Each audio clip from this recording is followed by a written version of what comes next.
So Okay. welcome out there, Tullahoma, to the Tullahoma at Work podcast, where we introduce you to the folks that help keep Tullahoma running. And it is my great pleasure today to have in studio with me the director of the Public Works Department, Mr. Eric Pierce. Welcome, Eric. Thank you, Lyle. I appreciate that. It's good to have you. It good is. to have you. It's good this afternoon, trying to get below 100 degrees. So, Yeah, it is a little warmer. It's a lot cooler in here than it is out there. Yes, sir. I'm telling you, the guys have had it rough for the last couple weeks. I know it. Well, we're going to talk about that. That's one of the questions I wanted to talk to you about with the projects and things that you got going on. So, but the first one, we always start with a really hard-hitting question. Yes. All right. So you're at home. Yes. Good movie comes on. You're going to sit down and watch the whole marathon, but you got to have something before that movie comes on. And you go in the freezer and get out the ice cream. What flavor are you getting? Vanilla. Just plain vanilla. Vanilla. Like sometimes, a good vanilla bean or just a plain vanilla? Yeah, I like vanilla, but I also like strawberry also. So you've watched some of these. Yeah. No, I'm telling you, it just depends. But my wife usually gets vanilla ice cream. So that's usually what I get. So I got a recipe for you, and y'all can try this one too. Honest to God, if you've never had this, try it. Good Vermont maple syrup. Yep. A good vanilla bean ice cream and crumbled crispy bacon. Man, amazing. I'm telling you. Absolutely game-changing, amazing. If you've never had it, try it. I haven't had it. I've had some balsamic vinegar, believe it or not, with vanilla ice cream. And, yeah, actually, it's not bad if you get good balsamic vinegar. That should be some good Italian stuff. It's really good. I'm telling you. That should be a crime. Yeah, it's different, but I'm telling you, don't knock it till you try it. All right, well. There you go. You've got it. Balsamic vinegar on just vanilla ice cream? Vanilla ice cream. I've had it on strawberries too, and strawberry ice cream. I'm telling you, if you get some good, I'm dead serious. If you get some good aged balsamic vinegar, it's really thick and it's good. It's got a good flavor to it. How about that? Well, it's a contrast. I'll bring some in for you. Sweet. Yeah. All right. So, no, the serious question is, though, usually what we like to start out with, because a lot of people out there may not have met you before or know who you are. So, tell us your Tullahoma story. How did you come to be in Tullahoma? Okay, I'd been over in Shelbyville. I was working there. I started over there probably about 21 years ago with the Public Works Department. Okay. Before that, I was always doing utility work and road work. So I was always basically in construction my whole life. Okay. I moved to Middle Tennessee in 1990. All right. So I was going to say that doesn't sound like a Shelbyville accent. Yeah, I'd like to tell people I'm from North Alabama, but no, I moved here from Boston. My dad was originally from Middle Tennessee. So I got you. Family brought me here. I got you. Then I met my wife, and the rest is history. Mm-hmm. Is she from here? Yes, she's from Shelbyville. All right, cool. So, but what brought me over to Tullahoma was I had been in, of course, Public Works. We run to the Public Works conventions, meetings, and I had known Robert Taylor and Wayne Limbaugh for years because we all ran in the same meeting circles. We all had to deal with the same environmental stuff. We all had to deal with the same road inspectors. So we had known. And then when I figured out and learned that Wayne was retiring, I knew that there was going to be an opportunity. So I was very happy to come over here. I've been here 7 years in October. Okay. So, I love it over here. Did you do the same kind of stuff up in Boston too? Correct. But I had worked for private sector. Oh, okay. Yeah, so I always worked doing private. When I moved here in Tennessee, after about 10 years of working in Laverne, I worked on Bell Road Street widening and downtown Nashville on some utility work. But that was from a private perspective. That was a private perspective. But I'd been in public works working for municipalities for 21 years now. Okay. Yeah. Well, you bring up an interesting subject because I also came from the private world before I came here, and I know it was a little bit of a culture shock. Yes. You're dealing with private industry where, bottom lines and that kind of thing is a lot more scrutinized, where in the government side, budgets are usually preloaded and you spend down. Correct. On the private side, basically you start at zero and you spend up based on your profits. So do you have any trouble with the adjustment in that? I'll tell you what. At first, it really was hard because, like you said, it was totally backwards to what we were used to. When you were bidding jobs and everything like that. But it did help me a lot because a lot of the times I had my private sector brain was churning. And so when you went to look at projects, you looked at them a little differently. You understand more of what they're dealing with, so to speak. So it did help. And it helped in the long run trying to figure out some situations in when contractors were coming with you to deal with stuff a little more logically, so to speak. Because you also get the luxury at that point, you can look at it from both sides of the fence. Correct. And say, well, I know where this person's coming from. I know where I have to come from on the government side. So yeah, and I had always been told before, and I had when we were doing a lot of TDOT projects, is a lot bigger book. You got a lot of pages to read. And, I'd been told, look, I did not write this book. I just have to enforce it. So, and a lot of times, you can come to some conclusions and work together to achieve things. Yeah, absolutely. So that helps. Well, so going back to just the generic title of Public Works, and I say generic not in a bad way, but it's kind of an all-encompassing catch-all, for lack of a better. But so a lot of people don't understand because they haven't worked in that industry or in construction. What does Public Works do? What if you had to categorize what Public Works does? What would you say would be? And I'll tell you, when I came to every Public Works department is set up a little differently, okay? Mm-hmm. But when I came here, I had been doing a lot of the same stuff, but I did not understand the magnitude of the recycle program. We have a great recycle program here in Tullahoma. We go door to door 5 days a week, and we're picking up recycle residential. We're picking up recycle from businesses. Plus, they bring recycle down to us 6 days a week where we're open. Right. And next time I'll bring a lot more of the tonnage numbers that we have there. Mm-hmm. But you got to realize that every ton that we keep out of the trash supply, that saves us. Okay. Absolutely. Thousands of dollars yearly. We generated, I believe we saved over $450,000 from staying out of the landfill last year. That's incredible. Yes. And that's a great thing. It helps. And not only did we do that, but we have a permit that we have to comply with it. They call it the 2030 plan. And that not to be confused with the 2045 plan or any of the city. No, this is totally separate from city. Yes, sir. I'm glad you brought that. Yeah. Just want to make that clear. This is the 2030 recycle reuse plan. Gotcha. This is totally about recycle and trash. Mm-hmm. They want to deter 50% of everything going into the waste stream. It's a state of Tennessee program. That's excellent. Yes, it is. And we are already there. We are way ahead of the curve. Mm-hmm. I mean, our recycle folks keep busy and they keep a lot of the trash. And that's a credit to the citizens, the businesses. Mm-hmm. This is just not a Public Works thing. This is a total teamwork effort. Right. And so in that regard, as you're talking about recycling, I remember a couple of years ago, I went out and talked to Brad. Yes. And we had a conversation about that. And if I remember, correct me if I'm wrong, I think that particular year, it might have been 23 or 24. Does it sound right? Was it 3 million pounds of recycling? Are we in that Correct. realm? Correct. And what it is we consider all the trees that get mulched up in the lumber, or not the lumber, I'm sorry, the brush. We don't accept any construction materials, but everything there. And then we recycle glass at our place when it's brought to us. Mm-hmm. We pick up door to door or in dumpsters. We'll pick up plastic bottles. We'll pick up plastic milk jugs, clean plastic materials, and clean cardboard. Right. So yes, that's on the pickup route. But correct. Other things can be brought to yes, Public Works. And yes, brought to us. We take batteries. Mm-hmm. We take metal. Mm-hmm. We take electronics. Mm-hmm. So we take glass. I know hazardous chemicals on certain times when y'all do that. Yes. So. Twice a year we'll team up with, the state of Tennessee runs it, but we'll team up with Coffee County and we'll hold one in Manchester or Winchester or, wherever they hold it, and we'll hold it at our place too. So we at least get twice a year for our citizens. Yeah. Sometimes we'll get 3 times if the state will have another event. Okay. But then when we announce that for hazardous pickup, and we have one in September, September. I cannot remember the date, but I will get that back to you. That's all right. When I have the date, I'll make sure that gets out in the public so people can know when to bring that. Yes. And of course, we take car batteries. We'll take used oil. They'll take gas. They'll take all kinds of like various paint and pesticides and that kind of stuff. Correct.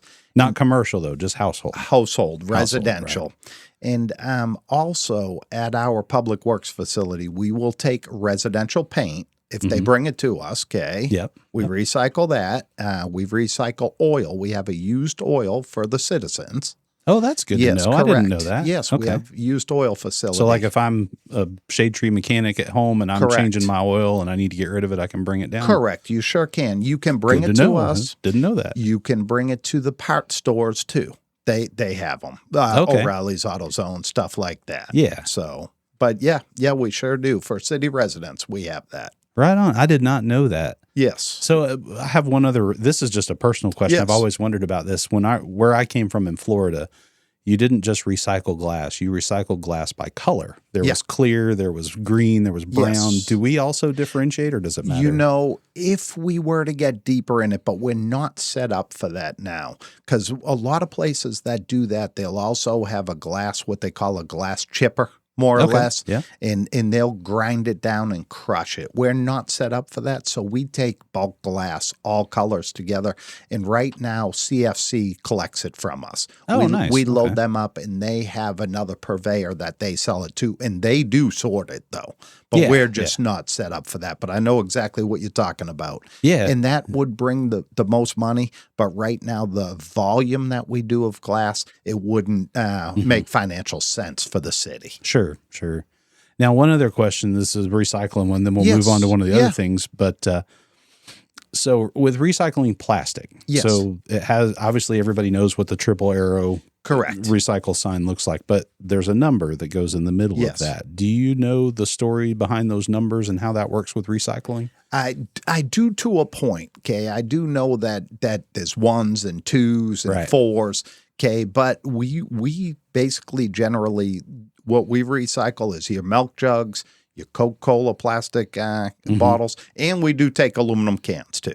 Okay. Yes, we do take those. So we take them at our facility. Okay. And but yeah, the plastics, basically our purveyor, what they want is as clean as they can get it for us, and clear is pretty much the way to go. Right. We've ran into a lot of times where they had a lot of dark color energy drinks.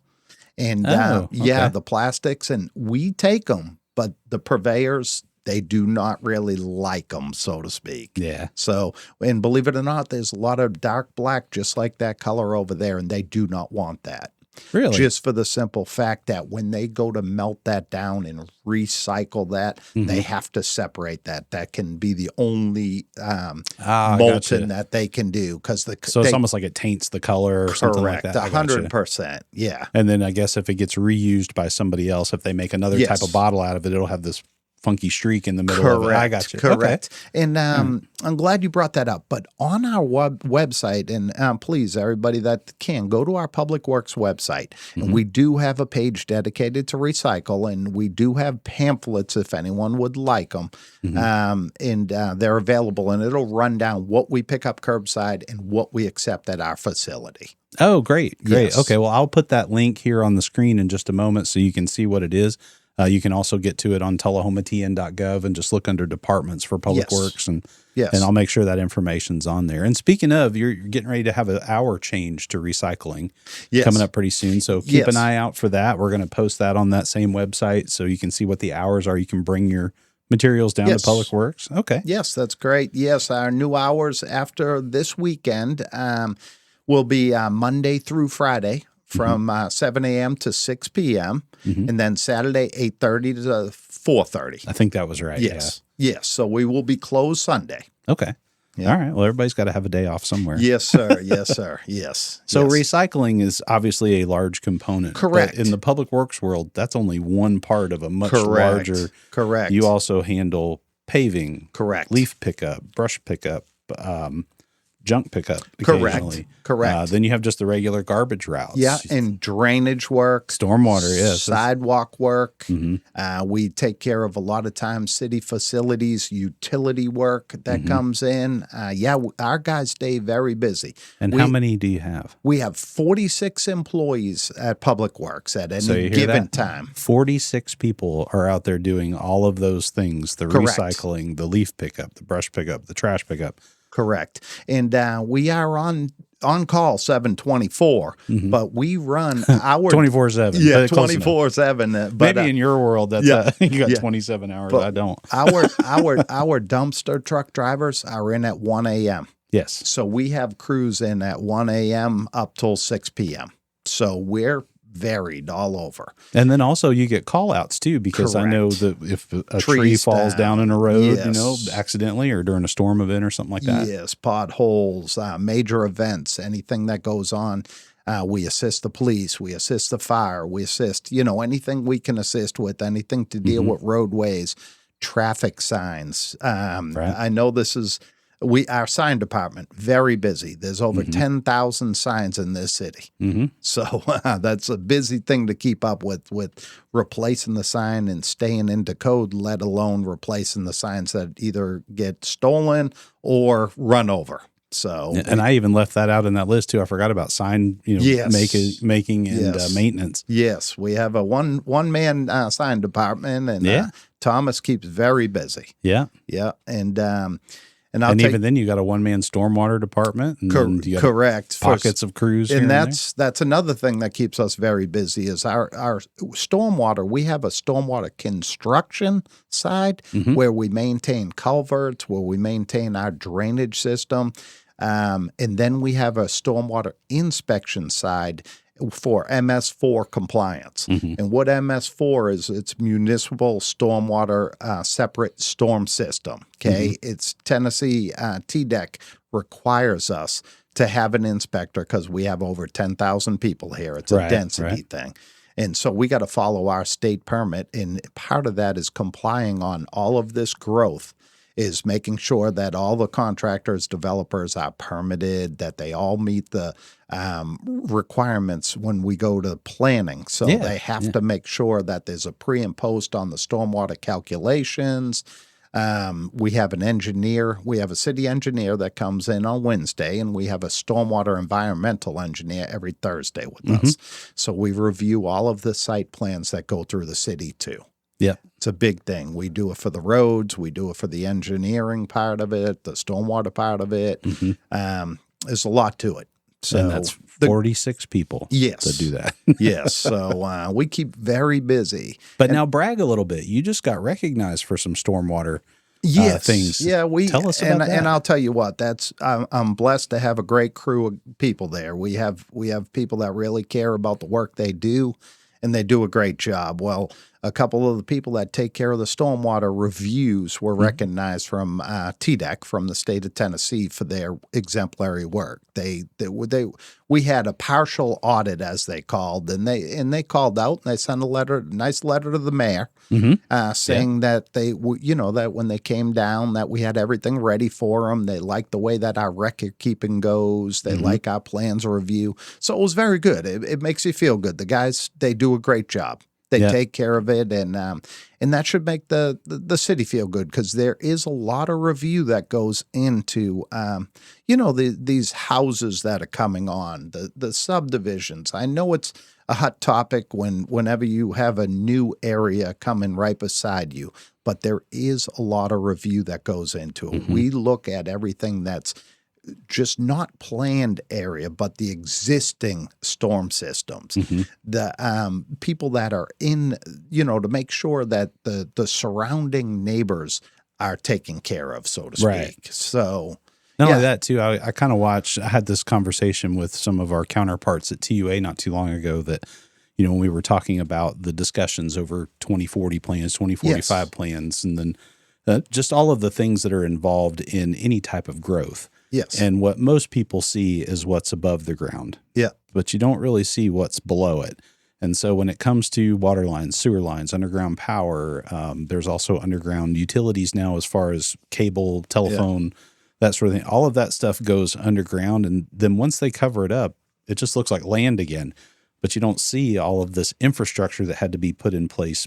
Like Correct. roads, I know I think you told me one time the profile is about 2 foot deep on yes. a road. Is that correct? Yes, correct. So, but once that's all in the ground, then it looks like land again. If it's out of sight, out of mind, it gets tough. A lot of times that's what we do. We'll get some pictures and get some underground camera of stuff, because it gets hard when I go to bring, projects to the board and explaining to them, look, we need a couple $100,000 to replace this section of sunken drainage. It's a lot easier for a lot of people when you can get pictures and you can, explain it. But when stuff's out of sight, out of mind, I totally understand. A lot of stuff is cosmetic. Sometimes we don't get the luxury of that. We need functional storm systems. Well, to be fair, I think in a public works world, that's one of the things you guys do a lot of the things that people never see. Yes, we all do. All that underground work and those roadways that have to be correct. That's 24 inches underground. That's not a small distance. Yes. And not only that is it's tough, because let's just say you got a 50-foot right-of-way, a road right-of-way. And then you got to have room for your water, your sewer, your gas line, your storm sewer, your sidewalk, and your curbs. I mean, everything starts narrowing down. So when you go to fix things, sometimes it's a puzzle. It is. And then you dig underground, you're like, wow, where'd this wire come from? And one thing I don't want to forget to say is don't forget our trash crews. Our residential and our commercial trash crews. They're out there 4 days a week for the residential and 5 days a week for the commercial, and they're running hard every day. And they see every part of this city. They go everywhere. And I'll tell you, we're very lucky. We've got some great drivers, and they keep an eye out for everything. The beauty of it is, between our mowing crews and our trash crews and our recycle crews, they make it through every city street within a week. So we have an idea of things that are going on. We know what needs to be handled, But these people are very busy at all times. It's great. And I'm telling you, the trash cans, you'd be amazed. And I know, Lau, you're going to try to take a ride along when you get a chance and do a video. And I'd love that. But these guys, especially with these automated trucks, it's work of art how they're working these, Sometimes they say ideally you want a truck to have 600 to 800 turn tips a day.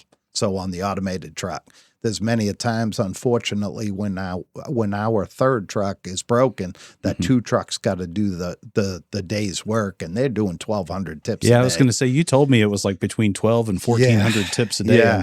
And what they mean by tips is that arm comes out, it picks up the can, dumps it, and then puts it back. Sir. Yes, sir. And I'm telling you, sometimes those things are overworked, and it's a joystick mechanism in there, but it's these guys that sometimes you do not have a lot of area. We ask all the residents to please keep their trash cart 2 foot off of the mailbox or the fire hydrant or the telephone pole.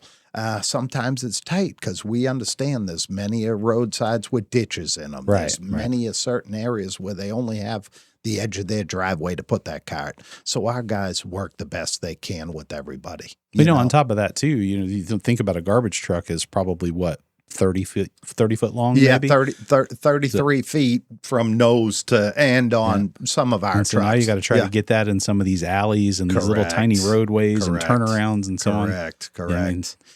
We catch a lot from some of the cul-de-sac design we have now. We got with the fire department, and luckily a couple years ago, we made the cul-de-sacs bigger. And the whole reason is it's not easy to be, especially the fire truck, but it's not easy to be turning these garbage trucks. They don't turn on the dime. No, neither do fire trucks for that matter. So I know the developers, it was tough at first because any amount of land that you take, but, there's a method to the madness. Yeah, I mean, there has to be a purpose behind it because, and I think that goes back to what you said a minute ago, that when somebody does bring a plan in, even if it's just to build a single house on a single lot, all of the things that go into consideration for that, you have your driveway aprons, your fire hydrant placement, how is an emergency vehicle going to get in and out?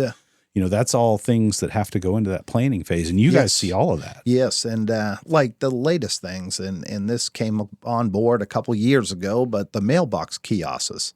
That's something that at first the perspective of it really, but the mailman, they, instead of having to go to a subdivision with 50, 75 homes, or 100 plus, it made them anything 6 or more houses in there, put kiosks in. So and that's not the city that did that. That was the Postal Service. Postal Service, correct. 100% Postal Service. And what the Postal Service told us as a municipality is, you need to have it where it's ADA compliant, where, they can pull up and get to the mailbox and pull off the road safely. Right. So it kind of left a lot of interpretation, but they did put out some drawings. But, I mean, it doesn't sound like it'd be a major thing, but figuring out exactly what they want and trying to incorporate that is a tough thing. And then, you're looking at the road flow, the traffic flow, I should say. How is the road going to flow with this kiosk here, or this turnoff here, or this hammerhead, or roundabout here? Yes. Not roundabout, cul-de-sac. Sorry. Yeah. It is. It really is. And of course, someone has to maintain that. Us as a city, we do not maintain that. So that falls to the developer or an HOA. Right. So, I mean, even though sometimes it may be in the right of way, we do not. That's just like signage in the right of way. A lot of times, a right of way does not mean that we automatically maintain. It means it gives us a right of entry if something happens and we have to work on things. I've had this discussion with a few property owners where they've talked about either an alley or a utility easement or a right of way of some sort. Correct. And not all right of way is created equal, I guess is the right way to say it. Yes, sir. And it's just like we've had some unfortunate dealings with easements. We cannot let anything permanent be built inside of an easement. Unfortunately, there's many places where there's fences. If something happens and there's a storm that comes through, flooding, any kind of thing where we have to get in there, we have to get in there. Unfortunately, whether there's a fence there or not, you've got to get in there. We've got to. So there's been times where we've had to take them down. There's been times where we've had to take signs down, things like that. And by law, we do not have to put that back up. But, Right.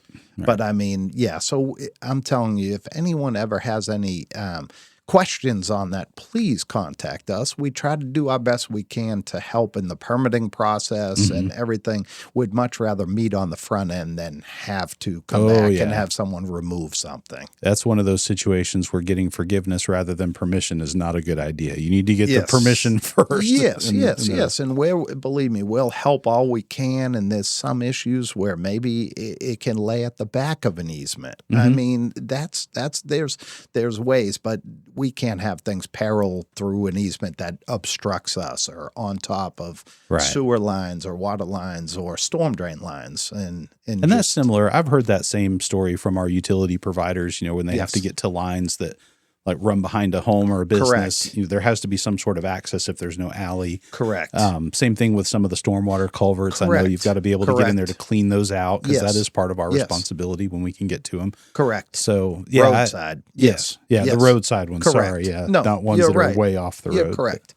But you've still got to be able to get to them. Correct. And that's another thing on the planning phase now, a lot easier to recognize this as development comes. I mean, as you're going into existing subdivisions, a lot of times you got to deal with what you got to deal with. Sometimes we've got to get a temporary easement from a citizen to get to a place we need to. But what you'll see a lot of is a lot of these detention ponds or retention ponds or something, we have them put a permanent easement there, an access easement, so the HOA or the developer, whoever buys that property, can function and clean it out and maintain it. Right. Because a lot of times it'll be an oversight on their end. They'll just have this stormwater function feature there functioning, but they can't get to it. So we have to make sure that they have an area permanent easement to get there.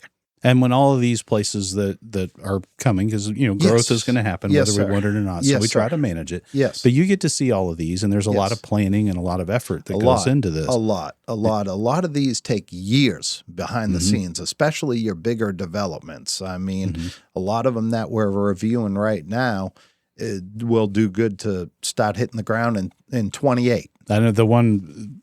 I don't think we can say it to the public yet, but there was one we looked at the other day. I happened to be in there that the guy said that they wouldn't even break ground on it until a year from now. Correct. So even though it's in that, it's not necessarily been announced, but there's the plans are drawn, and now we're reviewing those, and it takes that long to be able to make sure we dot all those I's and cross all those T's so it doesn't disturb the neighbors or change the course of stormwater. Correct. And there's a lot of times, and a lot of these developers, like the other day, they realize that there's a lot of existing places around there, and that's one thing that we do tell them, and that's another great thing with our long-term employees.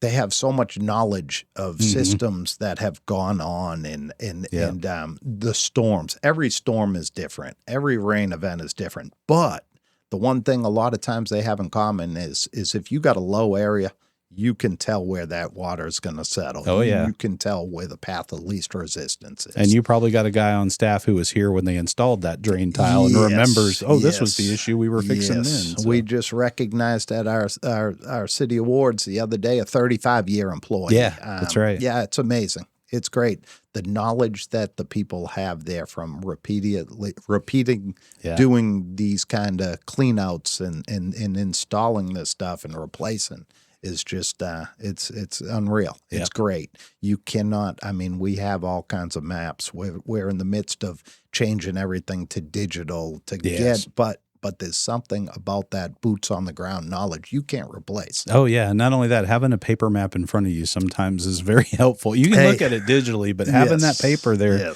when you can see the bigger picture laid out before you. I'm old school, and I go that way. Believe me, I understand. We have our laptops out in the field, and, we use everything, but sometimes I'm like you. When it's going to get to planning a project, I do love our paper maps, our plans, because you can lay that out and you can really get to the nitty-gritty on it. Yeah, I think being able to see that bigger picture all at once is very helpful rather than zeroing in on this part or this phase. You're right. So when you can see the whole parcel or the whole plot or whatever it is that they're doing. So and you just brought up a great point. That's what we try to achieve. And when they build a house or two, it could be mid-storm system. It could be mid-watershed. So we try to take into account the whole picture. Yes. Because if you drop it's not just the weather that month. Correct. And you try to take a look at everything that surrounds it. So that way, the best of your capabilities, you can have an idea of, what's upstream and downstream. Yeah.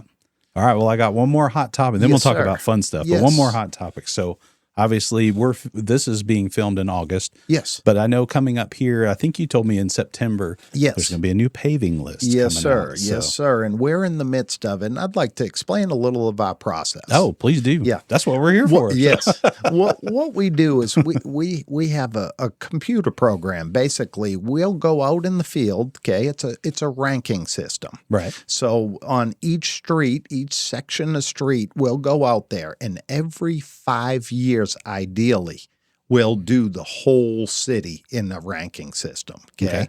Basically, what it is, as we pave the streets, it will do the newly paved streets and knock them down to the bottom of the list. And then it keeps bringing up the worst streets. Okay. How we determine the streets is they'll do it by horizontal cracks, longitude cracks. We'll do it by potholes, maintenance. Every time you pretty much have a pothole, there's a break and there's a failure in the system. Water intrudes in it. Things start buckling. We'll do them by, you can basically look and see the cracking of the road, for lack of better terms. We try to do some maintenance we can, preventative, but the time, will tell on it. Right. So this is a program that we put in there. and we go out and we have a certain amount of money. We have $1.5 million now, thankfully, to do our paving on our city streets. Okay, and it just correct me if just not to interrupt. Just correct me if I'm wrong. So I think the $1.5 million was put in place last year. Correct. Correct. That was the first year that we had our $1.5 million that we had spent, and we spent. And prior to that, it was what, 750? It was a year of 700,000, I believe, and then it was 350 before that. Yes. So, okay. And of course, as you know, COVID came, pricing started going crazy in every sector, and oil index and crude oil, everything that touches the asphalt process, the rock, the labor, everything went crazy, just like everything else, just like the housing market. Yeah. And so we're lucky to have that $1.5 million because we can make a difference now. Basically, if stuff stays the same rates, you know, as it moves up, if we move our paving amount of money up there, we can make around the city in 20 to 22 years. Okay. So basically from road 1 to road, I think you told me what, 200 and, no, we have 260. 170 lane miles. There you go. That's what it was. And that's minus some of the newer subdivisions coming on. Okay. Correct. Yeah. That's going to increase a little bit. Yes. And state route too, because we have a state maintenance pot. That's a separate issue I'll talk about. But in our paving, as we put the streets in there and we take the pictures, and as we put them in there and ride the roads into our spreadsheet, okay, it will come up with a scoring criteria. Right. And it moves them from worst to first, and then it schedules. And then we'll put in there what needs to be milled. So milling is ideally, if we have 2 inches of asphalt, we can take down. We don't want to go any deeper than 2, but if we can get 2 inches in, we'll come back with 2 inches of new asphalt. Gotcha. Okay. Technically, it's 2 1/4 inches, and then they roll it in. It goes to 2 inches. Yeah. So it's 2.5. Or quarter-inch compression. Or compaction. Yes, sir. Gotcha. But so in an ideal world, you know, if you mill it, to keep it, the gutter line and the stormwater flow and everything the way it needs to be. You know, you'd mill 2 inches, you'd pave back 2 1/4, that falls back to 2, and then you'd take care of whatever's associated striping. Right. All of those function come out of that $1.5 million. Okay. So we are in the midst of finishing up our paving list with the idea of bringing it to the first board BOMA meeting in September. Okay, good. What we have to do before we bring it to the BOMA meeting is we get with all of our local utilities. We get with the water department, the sewer department, the gas department, and we get that list to them to make sure that they have no projects in the near future they know of that's going to affect those roadways. Right, because then they have to go in and put in utility cuts, and you don't want to pave a road, and then 2 weeks later they come and have to cut a chunk out to put a sewer line in. And just for instance, last year, two roads were taken off of our list due to projects I remember that they completed during this year, so they're put back on there because they're still at the same queue in the system. They just moved up. Right. Last year, we spent $1,490,000, and luckily, we came in a little under our $1.5 million. Okay, there's going to be years that we come over. Due to it's an imperfect science, because when we go to mill some of them inches, we're going to find some areas where there's some bad voids. We're going to find some areas that come It's like up. anything. Once you start peeling back the layers and you find the stuff underneath, you're like, oh, gosh, now we're going to have to fix that. Yes. We were off of East Lincoln doing some milling a couple years back, and we ran straight into gravel. There was no base under it. So we had to build the road back up in order to withstand the traffic. So another cost component, us an extra $30,000. Well, yeah, and those are the things you can't plan for. You can't plan for that. You don't know till you mill it off and see what's underneath it. Yes, sir. Well, I remember that. So something I have learned in talking with you and John and Brian over time about paving is I never understood the concept of what happens at an asphalt plant and how weather can affect when you can even pave or not. Correct. Because I know I do see a lot of the messages and I see a lot of the social media comments say, well, how come they're not out paving today? It's a beautiful day outside. Well, if the asphalt plant is not running that week, or maybe they had a rain event or something like that that stopped them from running, you can't even get the asphalt to pave. Correct. You're 100% right. It's like anything. We're pretty similar to concrete, but we want to be 40 degrees and rising. Concrete, you can get away with adding some mixtures in there to do it at about the freezing point. But asphalt, you do not want to, because it messes with the integrity of it. Okay. And during the rain, I mean, you're always going to have your little short summer showers or something, but they will not. You don't want to start the day, a rainy day. They won't start cooking the asphalt, so to speak, at the plant if it's going to be a washout, because you don't want it, because it cools it down too quick. It really does. You want ideally to be out there at temperature, when you're putting the asphalt like today in, when it's 105 degrees outside. Yeah. That's when they love it. That's when they make their money. But yeah, because the longer that it can be rolled in and it can be at that high temperature before they start adding the water and cooling it down, the better. The better product you're going to have at the end. Yeah. Yeah. So, ideally we'll have it, our paving list to bring to the board first meeting in September. Okay, I'm sure everybody's going to be interested in seeing that one. That's always a fun one to get out there. Yeah, and it always, like I say, it's in there's the science that falls behind it, and so it gives us the roads. We don't give it the road. The only thing we input in it is everything that we see on the ground. Right, and y'all are uniquely qualified to do that because, as you said earlier, you guys see the entire city. Correct. At some phase of, what'd you say, was it once a week? You said everybody sees every part of the city? Yes. Yeah. Between our recycle crews, our mowing crews, our trash crews, our construction crews, there's not a street that isn't hit, during the week. Right. And I'll tell you another thing that's about the paving too that keeps it is we have our state street maintenance money. Okay, we get $130,000 a year from mowing the right-of-way on 55, 41. The grass medians, all that stuff. Yeah. Yes, maintaining it, patching potholes, stuff like that. Now, this money is only dedicated to state routes. Which in our case would be Highway 55. Correct. 41A. Correct. Part of, I guess, is Highway 130 part of that? Okay. Correct. Yeah.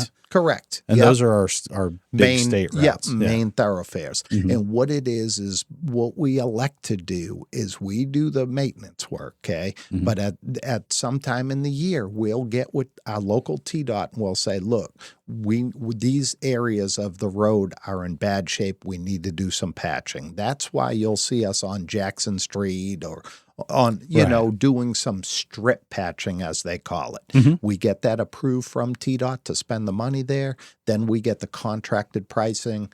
And so we will pay the contractor once approved, and then they reimburse us. Yeah. So it's funny you say that because I don't even know if I shared this with you yet, but an email came in to me asking why Highway 55 from basically the viaduct all the way to Rose Hill Cemetery was getting paved, but their street was not. Yeah. And so I explained to this person that, while we would love to lay down new asphalt everywhere in the city, that project is actually a TDOT project. That's not a City of Tullahoma project. We benefit from it, but it's actually not our project. Correct. And so, and I run into this too. I get a lot of questions like when we had ice on the roads last year.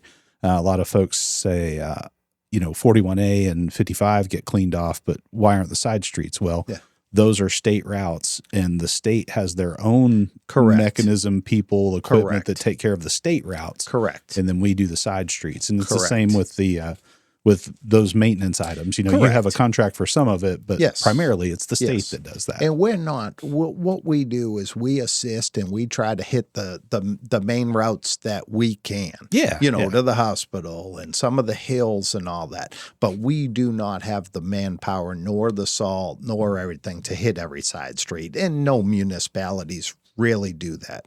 We hit our main thoroughfares first, and then we try to assist what we can get out. Especially we assist for police, fire. Correct. All your first responder places. First responders, and try to keep them running as much as possible. And I'm glad you brought that out because the same thing works as asphalt is the reverse for road salt.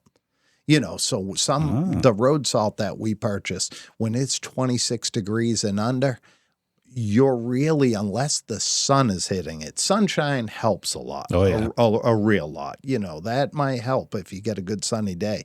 But if not, if it's at night and you're just throwing road salt on there, it's not going to work. It's just going to refreeze. It's a little bit of a placebo. People will see it and they'll think, oh, it's safe to drive on. But once that temperature gets below that amount, salt or no salt, it's still not safe to drive on. Correct. 100%. Yeah, that's interesting. That's one of the things. Well, that's one of the primary reasons why I enjoy doing this type of format is because there is, even though I know we're all city employees, there is a lot of science that goes behind a lot of the things we do. And it's not something that's common science that everybody would just know this. And so I really enjoy learning, learning about the asphalt plants and the temperature, when they do or don't open because of the temperature. That science behind it is something that I really want other people to understand and to know. It's not making an excuse for if we don't get something done, but at the same time, at least there's some reasoning behind it. Yes. And then usually it's science-based. There's some sort of scientific reason why we couldn't do this.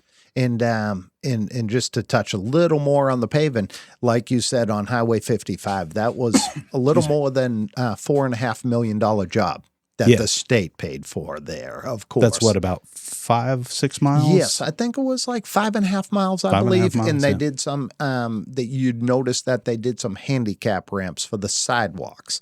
So the state, whenever they do a resurfacing, and there's associated sidewalks, they'll go through and do the handicap and that's ramps. The ramps with the truncated domes and ADA compliant. Yeah. Yes. And so we're very, very lucky to get that in there. And of course, I was riding that today and I said, I wish they went a little further, but with paving, we always wish we could go a little further. Yep. And another thing about the paving, luckily we were lucky to almost touch 30 sections of street last year with that $1.5 million. Yes. Yeah. Okay. And there's always that question of, I wish you could have completed this road. Well, there's a method to the madness on it.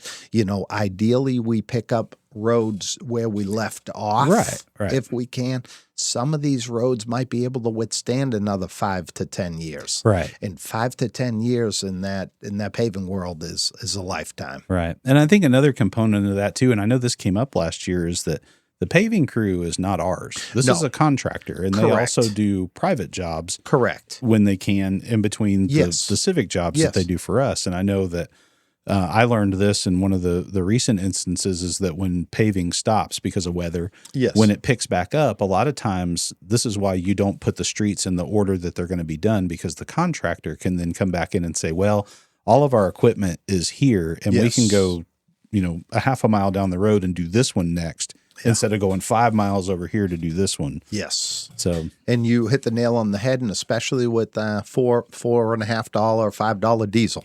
I mean, if they can walk gas ain't cheap. If they can walk their equipment to the next street, it helps them a lot. That's going to be the next one that gets done. Yes, correct. And ideally, we bring them in the fall to do some paving, and when they open up in the spring to do some paving. Mm-hmm. So that's the ideal situation. And the reason why we do that is we already know what we have in our fall paving list. Mm-hmm. Let's say it's approved from the BOMA, everything's good to go. All the utility companies say they have nothing in there that they know of right now.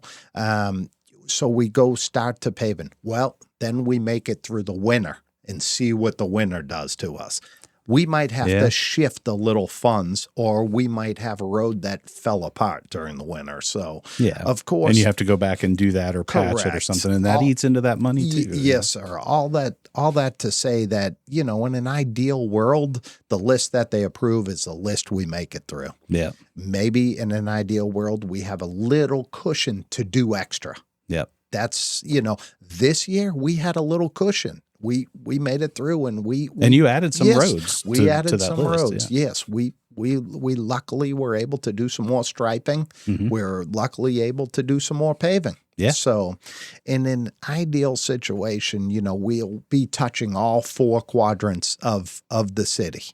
Right. Yeah, because we've looked at this on the map before. You have 41A that runs this way, and then you have 55 that kind of jogs, and so that cuts the city into 4 pieces. Yes, yeah, and split it by Atlantic Street. Yes. You can, yes, and you can hit. And how I say 4 quadrants, that's how we do it on our routes, on our recycle routes, our trash routes. So we know, that's how we look at the same system. Correct. We try to keep everything as simplified as we can, because there's so many, 22,000 people here, 10,000 plus homes. So we try to do as much as we can, but ideally, and usually that's how it comes out is you have some more need. Now, where it gets a little tricky is like last year we were able to do Old Estill, and that's a big road. Oh, yeah. We are able to do, sections of Anderson Street. Yeah. Big road. So you'll see sometimes some bigger roads getting done and some smaller back roads getting done, so to speak, some city streets. So, we try to hit, but it's always got to be the ones that are basically the worst conditions. And it's very tough, because whenever we get ready to release the list, last year I got probably about 50 to 75 calls. Well, you didn't get my road. You didn't. It's not by choice. I wish we could pave them all. I really do. But it just takes time, and we have to run them through the system. And they've just got to be ranked. Yes, and they have to be ranked. That's the only fair way to do it. Yeah. And there's many systems to ranking, but luckily we have a program that was put together in-house. It's a spreadsheet. I had a company come in. There's a thing they call LiDAR. That it's a digital, takes a snapshot of everything there. Well, it'd be a great system to have. I would love to have it, but that starts at $70,000. Yeah. I mean, what we're using now. Sell a garbage truck and then you can just use that. Oh, yeah. But what we have right now is something in-house that is costing us our manpower hours. Right. So there's a big difference. Yeah.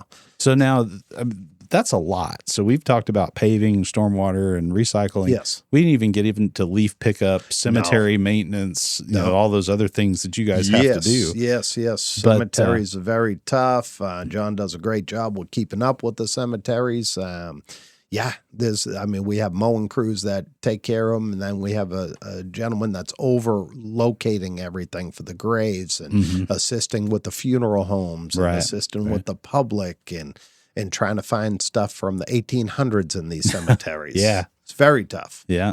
But that's a lot of weight. Yes. That's a lot of things to take on. So when Eric's not at work, what do you do for fun? What do you do to shed some of that weight off? I'll tell you, the wife and I, we love traveling. When time allows on that. We love going to a good restaurant. We love new restaurants. We have a 27-year-old, so she keeps us busy. Yeah.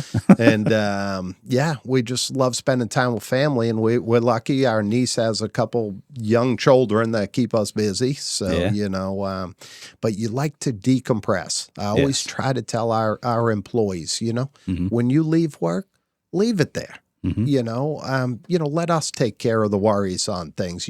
I want you to go home and spend time with your family. That's the main thing, makes it worth everything is taking care of everything you can and everybody knowing that they gave the best day that they can there. Right.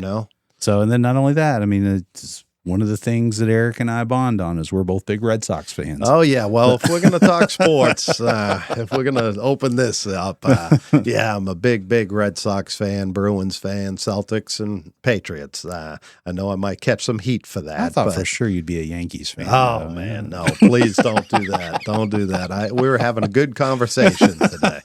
But, I grew up all around the Boston sports, and it took me moving to Tennessee for them to start the Red Sox and the Patriots start winning titles. Well, hey, sometimes I had that's to how move out of state. So same with me. I'm from Tampa, and as soon as I left, the Bucs started doing well. And I'm thinking, man, I go back to those days of the orange and white Buccaneer Bruce uniforms when they were terrible. Oh yeah, and then now they're not so terrible anymore. Well, maybe they're a little terrible. But I got my brother and sister and mother up in Massachusetts still, and every year when we go up, we try to catch a Red Sox game.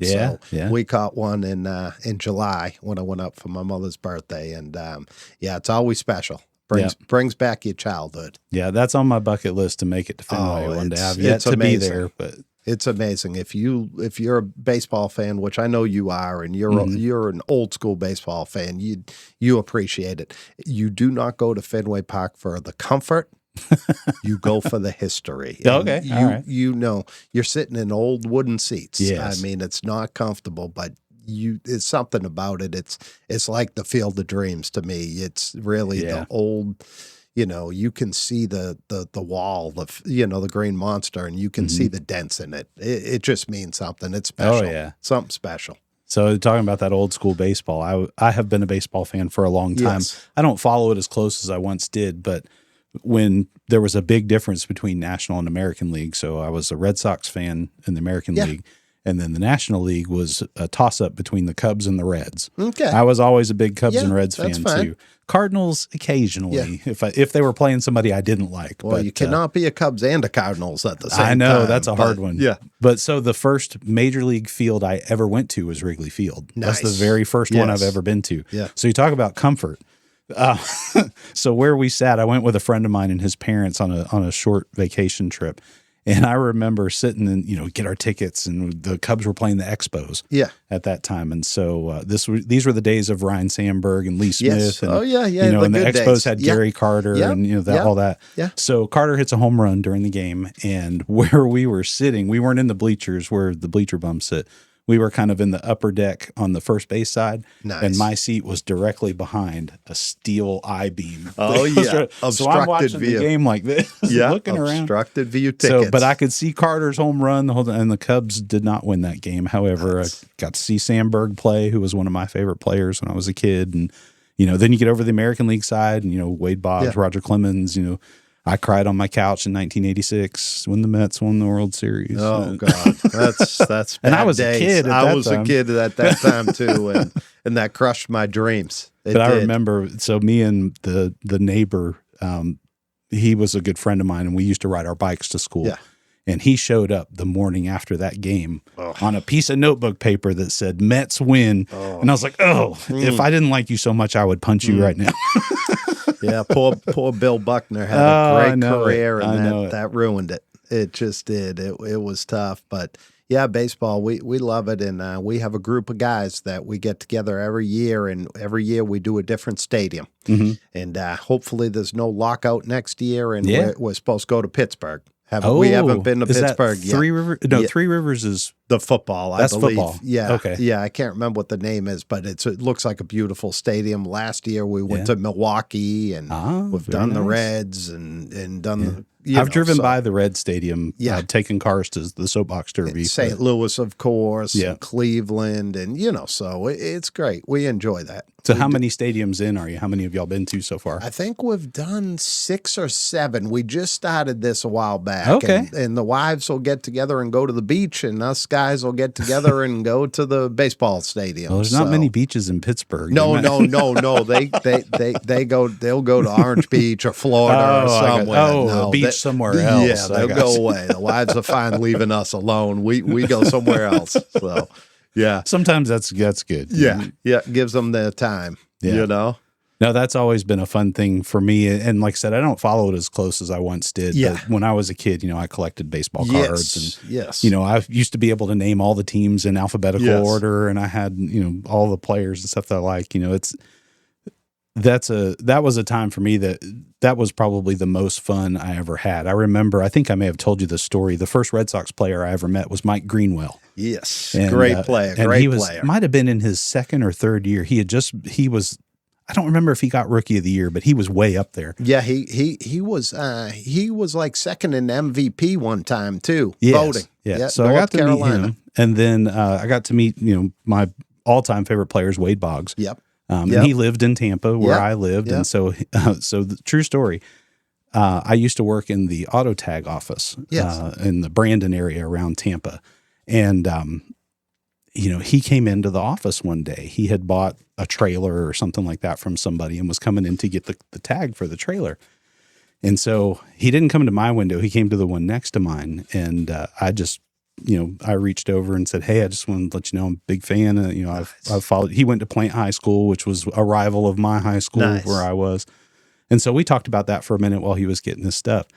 Well, it turns out he had to come back, So whatever he had, he didn't have the right stuff. And so he had to bring it back the next day. And he was retired at this point. Nice. So when he was coming back, and I said, hey, I said, if you come back tomorrow, I said, if I brought something to get signed, would you sign it for me? He's like, absolutely. Yeah, bring it in. Nice. So I had kept the newspaper from the Tampa Tribune when he was with the Rays, when he hit his 3,000th hit, was a home run. Yes. And so that's actually hanging in my office right down the hall. But I brought that in and he signed it for me. It's super nice, just absolutely great guy. And it was a really great memory to have. And, I've heard people say, don't meet your heroes.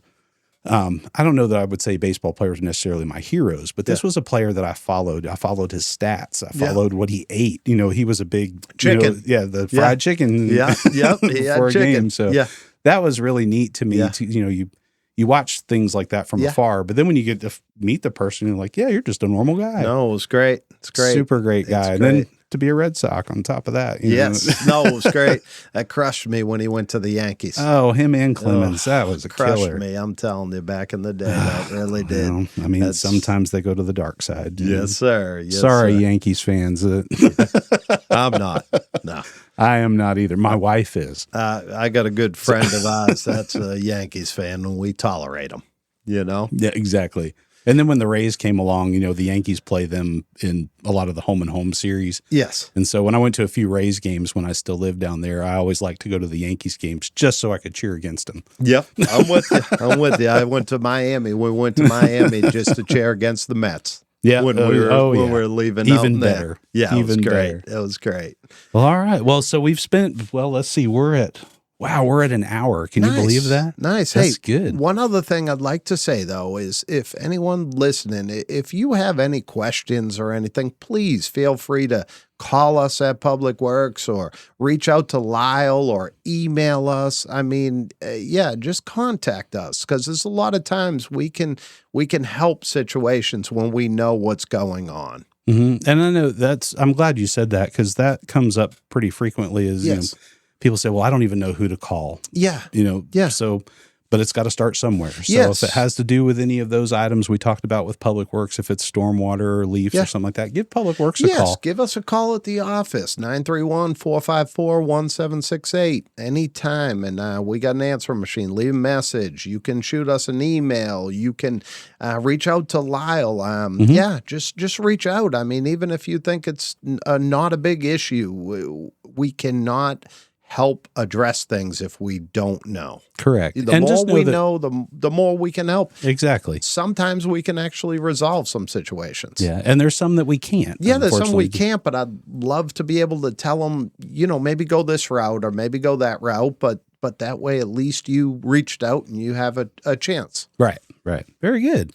Yeah. Well, all right. Anything you get the last word. Anything you want to say to the 21, that's now, we have a new population number. It's 21,630, I think. Yeah. I think I messed it up. I should have said almost 22,000. Almost 22,000. Yeah. No, it's great. We're here. We're right now with Public Works. We're 46 strong, and we're here to serve the citizens. Yeah. I mean, that's what we do in every form and fashion, whether we're picking up trash, roadside mowing, whether we're working on projects, whether we're looking 5 years or 10 years down the road, or we're looking at something that's going on today. Mm-hmm. Just contact us. I mean, if you have any questions, I mean, it's a lot easier to communicate, and we can try to help, assist, or point someone in the right direction. Right. Very good. Well, ladies and gentlemen, Eric Pierce, appreciate you coming and joining me today. Thank you, Lyle. Yeah. Thank you. Thanks. Yeah. And we'll give it the Bob Barker sign-off to please help us control the unwanted pet population out there. Please spay and neuter those pets, especially if they're ones that roam around by themselves. Y'all have a good rest of your day, Tullahoma. Stay cool out there and hydrated. It's hot right now. Yes. So, all right. Have a good day, everybody. Thank you.